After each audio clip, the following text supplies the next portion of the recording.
Hello friends, technical channel में आपका स्वागत है। मैं विपुल आज आपको सिखाने वाला हूं कंप्रेसर के बारे में।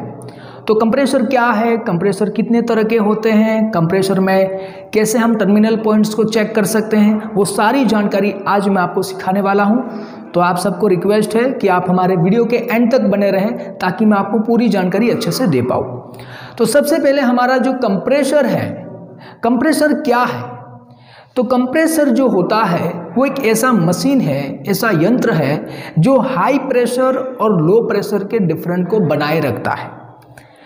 रेफ्रिजरेशन साइकिल और एयर कंडीशन साइकिल में कंप्रेसर एक इम्पोर्टेंट पार्ट है जो महंगी होती है।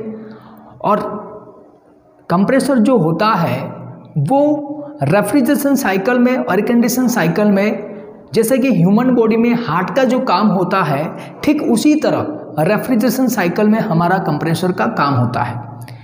कंप्रेसर जो होता है वो अलग अलग डिज़ाइन और अलग अलग मॉडल के कंप्रेसर बनाए जाते हैं। कुछ कंप्रेसर जो होते हैं वो रिपेयर किए जा सकते हैं और कुछ कंप्रेसर जो है वो रिपेयर नहीं हो सकते हैं। कंप्रेसर जो होता है उसके अंदर कपिला नाम का ऑयल चार्ज किया जाता है।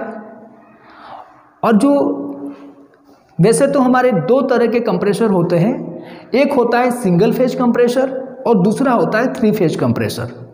सिंगल फेज कंप्रेसर के टर्मिनल जो पॉइंट होते हैं वो होता है CRS। C मतलब common, R for running, S for starting. और 3 फेज का कंप्रेसर के टर्मिनल जो पॉइंट होते हैं वो होते हैं L1, L2 and L3। L for line. अब सिंगल फेज का जो कंप्रेसर है, मतलब एक ही लाइन से चलने वाला जो कंप्रेसर है, उसको चलाने के लिए हमें अलग से कैपेसिटर की ज़रूरत पड़ती है क्योंकि उसको ताकत देने के लिए। और हमारे 3 फेज कंप्रेसर को चलाने के लिए हमें अलग से कैपेसिटर लगाने की ज़रूरत नहीं पड़ती है क्योंकि ये जो होता है वो 3 लाइन से चलता है, वो डायरेक्ट लाइन से चलता है। ये 3 फेज वाला, उसको इतनी ताकत मिल जाती है कि हमें अलग से कैपेसिटर की ज़रूरत नहीं पड़ती है 3 फेज कंप्रेसर के अंदर।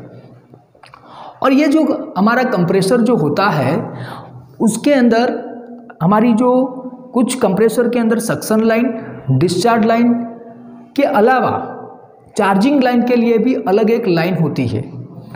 और ये जो हमारा कंप्रेसर होता है, इस कंप्रेसर को चलाने के लिए हमें कपिला नाम का ऑयल चार्ज किया जाता है।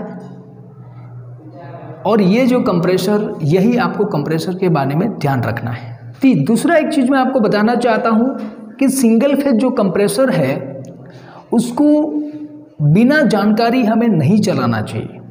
उसके टर्मिनल जो पॉइंट होते हैं कॉमन, रनिंग, स्टार्टिंग, वो एक बार फाइंड आउट करने के बाद ही हमें उस कंप्रेसर को चलाना चाहिए।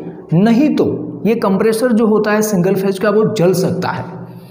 और ये सिंगल फेज और 3 फेज के कंप्रेसर में डिफरेंट ये है कि सिंगल फेज का जो कंप्रेसर होता है वो एक ही साइड घूमने की ताकत रखता है और हमारा जो 3 फेज का जो कंप्रेसर है वो दोनों साइड से घूमने की ताकत रखता है। तो यही हमारा कंप्रेसर का बेसिक है, जो इतनी चीज़ें आपको ध्यान रखना है खास। बाकी जो है हम अगले वीडियो में आपको बताएंगे। आप अगर ये वीडियो आपको अच्छा लगा हो तो इस वीडियो को आप लाइक कीजिए। अगर आपको कुछ सवाल है, कुछ जवाब है तो आप हमारे कमेंट में ज़रूर आप बताइए। और इस वीडियो को, इस चैनल को सब्सक्राइब करने का मत भूलिए। Thank you very much.